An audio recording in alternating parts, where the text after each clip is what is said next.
Alam natin na ang SSS ay malaki ang maitutulong sa atin pagdating sa retirement kung tayo ay umabot na sa edad na 60 years old. Pero, paano ba natin ito paghahandaan at paano natin mapapataas ang ating pensyon? Meron tayong mga paraan na pwedeng sundan upang makuha natin ang pinakamataas na pensyon sa SSS. So, paano natin patataasin ang ating pensyon sa SSS? Yan ay tuturo ko sa inyo ngayon. So, unang-una, meron tayong dalawang paraan para ma-maximize natin ang ating pensyon. Okay? So, unang-una, kailangan natin ng 10 years na contribution para tayo ay ma-qualify sa pensyon. Okay? And then, pangalawa, kailangan lang natin magbayad ng regular na pensyon sa loob ng 10 taon. And then, jack up natin o dagdagan natin ang ating monthly pension. Then, pangalawa ay kailangan natin magbayad ng minimum and then dagdagan natin ang ating monthly pension sa huling 5 taon ng ating retirement. Okay, paliwanag sa iyo mamaya.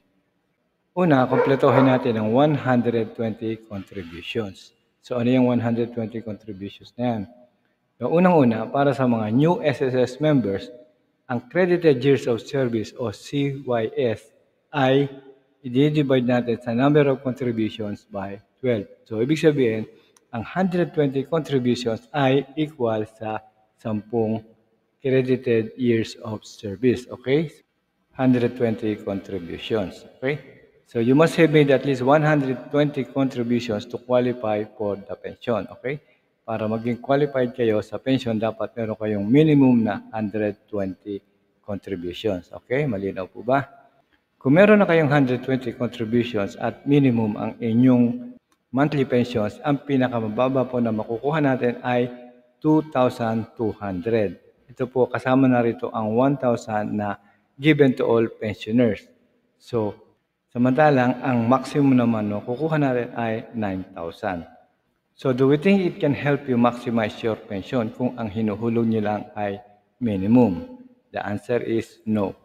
Okay, again, 100 contributions ang ating requirements para ma-qualify sa pensyon. Okay? So, kung minimum ang inyong hinuhulog, minimum din ang inyong makukuhang pensyon. Okay? So, ang gagawin natin ay i-maximize natin yung monthly pension para makuha nyo yung maximum na benefits. Okay? So, pay the maximum contribution 5 years before retirement. Ito po yung isa sa mga sikreto ng SSS. Okay? So, pwedeng hulugan nyo yung minimum pag nag-start na kayo magbayad ng SS and then, unti-unti, dagdagan nyo yung inyong monthly contributions. O kaya, po pwedeng hindi nyo dagdagan pero sa huling 5 taon ng inyong retirement, dapat may naipon na kayo para ma-maximize nyo yung inyong SS benefits. Okay?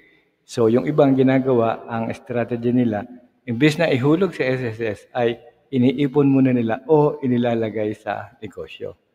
Okay? So, once na kumikita na yung kanilang negosyo, nag-iipon na sila para doon sa last 5 years ng kanilang retirement. Okay? So, for example, if you are someone who stayed for 35 years in the same salary bracket and contributed to the maximum MSC in the last 5 years. Okay? So, the maximum pension you will get is 17,300. Okay? For 40 years yan, 40 years kayong naghulog. Yung last 5 years nyo ay ginawa nyo, minaximize nyo. Okay? So other strategies na pwede natin gawin. Number 1, pay the maximum amount of monthly contribution as early as possible. So kung halimbawa, nag-umpisa kayo magtrabaho ng 20 years old and then naging member na kayo ng SS, so definitely ang una nyong hulog ay minimum. Okay, so as time goes by, pwede nyong dagdagan ng dagdagan para hindi na kayo mahirapan at kayo rin ang makikinabang niyan sa inyong retirement benefits. Okay, so ngayon hindi nyo mararamdaman yan kasi ang nasa isip nyo lang ay maghulog na maghulog. And then, once na na-reach nyo na yung 55 years old hanggang 60 years old, dyan yung kailangan yan na i-maximize o i-optimize ang inyong hulog para malaki rin ang inyong makukuha. Okay? Or else, doon kayo sa minimum. Okay? Marami na pong ganyang case na minimum lang ang nakukuha nila. which is 2,200. Okay, napakaliit po niya para sa inyong retirement benefits. Okay, marami na pong nagkamali dyan at hindi nila ina-anticipate na akala nila kada naguhulog sila at naka 120 years, naka 120 contributions nila, akala nila ay malaki na ang kanila makukuha. Hindi po ganun yun. So, depende po yan sa bracket ng inyong hinuhulugan. Okay? So, hangga't maaari, ang gagawin po natin ay i-maximize natin para makuha natin yung pinakamalaking benefits na binibigay ng. Okay, currently the contribution rate is 13% of an employee's monthly salary credit and will increase by 1%. So, taon-taon yan every year until 2025. So, employer's contribution now stands at 9.5%. Ito yung porsyento na ibinibigay ng ating employer. Samantalang tayo, ang contribution lang natin ay 4.5%. Okay? So, strategy number 2, never miss a payment and always pay your contributions before the due date. Okay? So, wag lang tayo maglalagtaw ng ating contributions sa SS at hanggat maaari, kung kaya natin ng taasan, doon tayo sa hanggang kaya natin na monthly payment. Okay? So, the payment schedule follows SSS Circular Number 2019-012. Ito ay nagsasaad na ang deadline ng remittance ng ating regular employer is every last day of the month. Okay? Employer po yan at yung hulog ng employee para sa SSS. Okay? So, tuwing katapusan po yan. And then strategy number 3, continue paying your contribution even after you have reached the minimum number of contributions required to qualify for the pension. So remember, meron tayong 120 contributions para ma-qualify, di ba? Yung nabanggit natin kanina.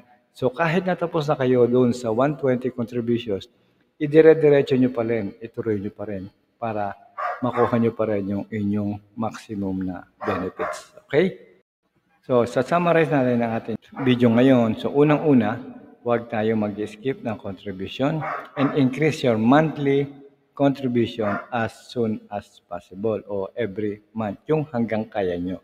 Okay? Kasi at the end, kayo rin ang makikinabang yan, hindi po SS, kayo po. Okay? So, isa pa, pay the maximum contribution 5 years before the retirement. Okay, yung strategy number 2 natin. So, po pwedeng monthly, doon lang kayo sa bracket, mababa, yung kaya nyo, and then pagka meron na kayong naipon, dagdagan nyo. Kasi from there, doon pa lang matataas ang inyong monthly bracket. Okay, so then, 5 years bago kayo mag-retire, doon nyo na i-full blast. Full blast. Ibig sabihin, kung halimbawa, meron kayong mga naipon, yung mga previous years, so i-maximize nyo na para total, anyway, 5 years na lang naman ang kailangan para makumpleto natin yung ating retirement benefits. Okay? So, ang gagawin nyo lang ay mag-set aside na kayo na at least 30% ng inyong kinikita para sa inyong pensyon. Okay? So, at least every year, meron na kayong naipon at yan ang gagamitin nyo for the last 5 years ng inyong hulog sa SSS. Okay? So, increase your monthly contribution to the maximum amount to 20,000. Kung kaya nyo rin lang mag 20,000, why not? Kasi higit pa dyan ang makukuha nyo pagka na-increase nyo ang inyong basic monthly pension. Okay? So, hindi po mahirap yan. Kailangan nyo lang pong planuhin ang gusto. Okay? Bago mag 5 years, last 5 years ng inyong edad ay kailangan na maximize nyo na ang inyong hulog sa SS. Okay, so marami pa po tayong mga SS videos na pwede nyo panoorin. Meron din tayong SS number para sa mga first timer, yung kukuha ng SS number. Paano mag-apply ng salary loan online? Meron din po tayo niyan. At educational assistance ng SSS, study now, pay later.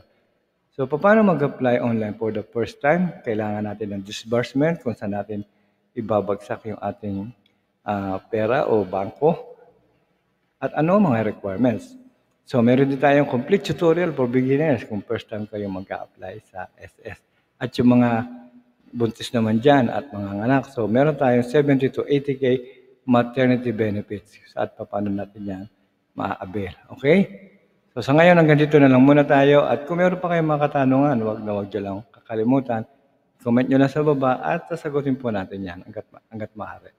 Huwag nyo rin po kakalimutan na mag-like, subscribe, and hit nyo na rin ang bell para updated kayo sa ating mga future videos. Mula po sa Promag TV, maraming salamat po and God bless.